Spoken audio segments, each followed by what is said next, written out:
যখন রমজানের প্রথম রাত আসে, ইউনাদি মুনাদিন আকাশ থেকে চিৎকার করে বলে, ইয়া বাগিয়াল খায়রে আকবিল, হে কল্যাণকামী তোমরা আগিয়ে আসো। ইয়া বাগিয়া শাররে আকসির, হে পাপকারী তুমি একটু পাপ থেকে বিরত থাকো।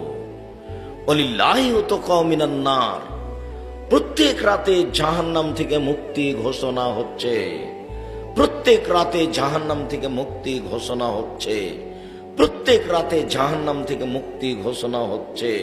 ওয়া যালিকা কুল্লা লাইলাতিন, এটা প্রতি রাত চলতে থাকে।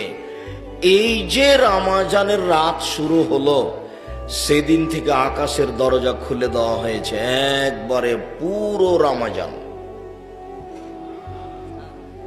আমি আর আপনি বুঝতে পারিনি রমজান কি জিনিস, যার কারণে আমাদের কাছে আসে আর চলে যায়, আসে আর চলে যায়।